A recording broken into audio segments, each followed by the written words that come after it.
Arsenal are about to shock you. And not even VAR can ruin what's about to happen. I mean, I've checked all three angles and don't worry, it's 100% legit. So Michael Oliver, take a seat, because not even your whistle can save Liverpool this season. Before I get into the video, I want to ask people watching one quick favour, if you could.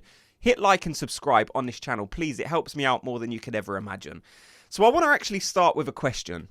And it is, like, what's your percentage chance of Arsenal realistically winning the Premier League this season? I want it in percentage. Like, is it 50% or 60%?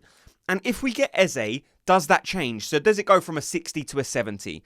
Because, like, it's an interesting question. A lot of us are saying, like, we need to start winning trophies. But how realistic actually is that? And if you look at the team, there's been some huge improvements. But there's still some question marks surrounding this Arsenal team, in my opinion. Now, look, if we look position by position, there has been some massive improvements. And that could still be improved with the introduction of Eze, who I will speak about in a minute. But let's look at the team. The goalkeeping position has been improved, right? You've got David Raya, brilliant. And then you've brought in Kepa, who you would imagine is a massive upgrade on Neto. So you can say pretty comfortably that the goalkeeping position's been improved. Look at the defence as well. Look at the strength in depth. And with the introduction of Mascara, you would say that defence is very, very strong. As long as there's no injuries, as long as we start the season with players like Gabriel, who we haven't really seen at the start of this, like, pre-season tour. So we need to have Gabriel back. But if you look in terms of personnel, there are so many strong defenders we've got. And I think the only question mark surrounding this team is that midfield, because there has been a shake-up. So there still is a level of uncertainty around that Arsenal midfield. And as an Arsenal fan, if you're looking at the percentage chance of us winning the league, does that concern you? And, like, there is something that needs to be addressed or spoken about, because it will be a big miss. And whether you like the person or not, I just want to focus on the football player that we're replacing. I want to speak about Thomas Partey and Zubimendi. Is that transition, that swap, beneficial to this Arsenal team? Now, I like what I've seen from Zubimendi so far in the pre-season tour, but we can't pretend that Thomas Partey, the Arsenal football player, what he done on the pitch for Arsenal, it was magnificent at times.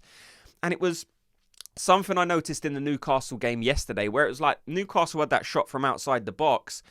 Does Partey allow that to happen? Does Partey get out to that ball and just close it down? And do we need whoever's playing in that 6 role to just be aware of the responsibilities of closing them balls down very, very early? Now, there's things that Zubimendi does well that maybe a Thomas Partey can't do.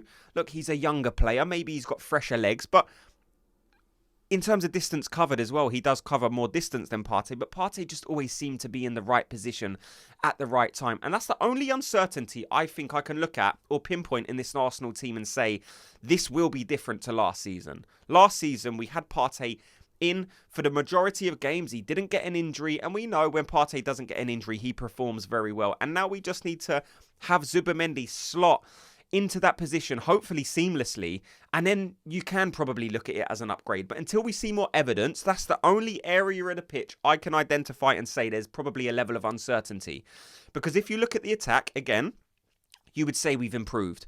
You've still got all the great players from last season, and then you've added in Viktor Gyökeres, one of the best strikers in world football. Now, is he number one? No, but if he carries on scoring the level of numbers, and I'm sick of people saying Gyökeres is like Darwin Núñez. Darwin Núñez had a good season in Portugal, but he didn't have the level of goals or the level of assists that Viktor Gyökeres does. Like, people were saying, oh, the last 2 seasons of Núñez is just as good as the last 2 seasons as Viktor Gyökeres. And I'm like, no, it wasn't. It was in no way comparable. Darwin Núñez had like 60-something goals and assists in the past 2 seasons in Portugal. Viktor Gyökeres had 126 goals and assists in the last 2 seasons. So stop comparing him to Darwin Núñez. Viktor Gyökeres is in a whole different atmosphere, a whole different galaxy to Darwin Núñez. So I'm tired of the Darwin Núñez, Viktor Gyökeres comparison, because it's just totally untrue. Yes, Darwin Núñez had 1 good season in Portugal, but the season before he scored 6 goals. I repeat, he scored 6 goals the season before. Viktor Gyökeres in his last 2 seasons in Portugal, he scored like 45 the 2 seasons ago, and then last season he scored 54. So this is nowhere near the same level of goal scorer, the same level as goal threat, the same level of prowess and significance in front of goal. Viktor Gyökeres is a totally different animal to Darwin Núñez, and if we're being honest, to any player that has ever come out of Portugal. in terms of the consistency over the past 2 seasons, it has been unlike anything I've ever seen. So the Arsenal forward line is improved. And can that get better with Eze? And the way I look at this Eze deal is, look, I want the player 100%. I think he improves Arsenal's first team massively. But I have to look at it like, going into this window, I said we've got Zubimendi coming in. We knew that in January to replace Thomas Partey. So I did say, if we get Gyökeres, I'll be happy with the window. Now, as fans, you always get greedy. So now the fact that's been done, I'm always looking on to the next one. Going into the window, I was saying, I'll be more than happy. Just go get me Zubimendi. Go and get me that world-class striker, and I'll be done. Now it's happened. I'm like, what else is coming? Where's Eze? Bring me in Eze. So I do have to be aware of that. But the reports coming out and the people I'm speaking to, this is in serious contention. We could actually go and get Eze and add him to this forward line. And does that increase our chances of winning the league? Yes. Going into this transfer window, none of us expected Arsenal to go out there and get these type of targets, to get these type of deals done. And that has shocked everyone. Like, it's been surprising to see how capable Arsenal have been in this transfer window, because we've seen it in previous seasons where maybe the club didn't act like a lot of us fans wanted. Maybe we've dilly-dallied for too long and we've left it till the last minute, and then you sign the guy and he hasn't even been on pre-season tour. And that's the thing that I like about Eze. Like, if there is a guy that you want to sign last minute to try and get a better deal, then I'm okay with it being Eze, because he's already a Premier League proven player. Now, in a perfect world, of course, I'd like him to go on the pre-season tour and have as much time with Mikel Arteta and the coaching team, you know, as long as he can. Just drill into him the philosophy, the expectations, the way we play. But the fact that this is a Premier League player, I would be more confident with Eze hitting the ground running, coming in last minute, than Viktor Gyökeres, because again, there's that adaptation period.